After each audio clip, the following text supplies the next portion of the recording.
Okay, so the iPod Touch 7th generation came out back in 2019, and even though it's been over a year since it was discontinued, in this video I'll be explaining to you whether or not you should get this device in 2023.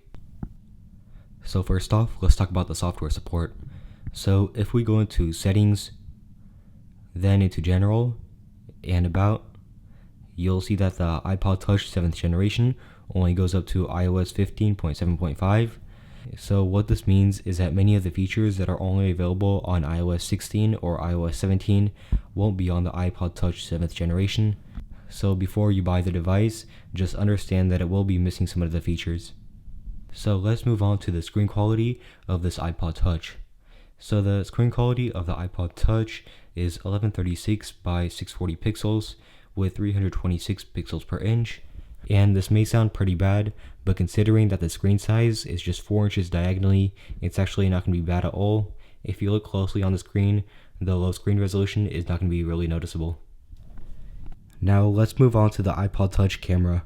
So the camera on the iPod Touch goes up to 1080p at 30 FPS, and this is actually really low compared to the latest iPhone 14 Pro, which goes up to 4K at 60 FPS. And let's actually do a video comparison between these two. So here's the video and the audio of the iPod Touch 7.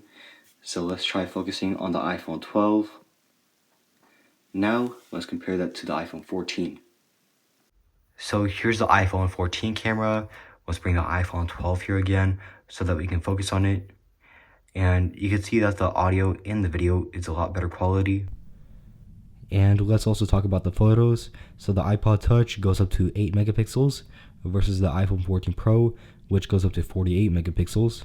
And here's the photo comparison between these two. So let's start off with the iPod Touch. And you can see that it looks really grainy. But if we compare that to the iPhone 14 Pro, you'll see that it looks a lot nicer. Now let's talk about the gaming experience on the iPod Touch and how well the speeds are on this tiny device.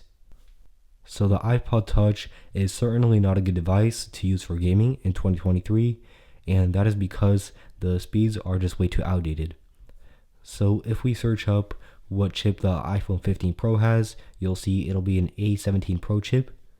But if I search that up for the iPod Touch 7, you'll see it'll be the A10. So the iPod Touch 7th generation has 2 GB of RAM, and that's pretty low compared to the latest iPhone 15 Pro, which has 8 GB. And when you take that, plus the fact that the iPod Touch is the same size as the iPhone 5, you'll start to realize that the gaming experience is just really bad on this device. It's just way too hard to use, and even though it can run online games quite well, it's not going to continue to do so long term. Now, as for using social media on this device, all you need is an okay internet, and then your social media will run perfectly fine. And just like with gaming, using social media on this device will become hard to use in the next couple of years, so it's definitely not going to be good for long-term social media use. Now, the only reason I would ever recommend getting this device is just as an MP3 player, because everything else is just not going to be working well long-term. And if you use the iPod as an MP3 player, then it's going to prevent you from getting distracted on your phone whenever you set music on there. Now that is basically it for the iPod Touch review in 2023. I hope you found this video helpful, and I'll see you in the next video.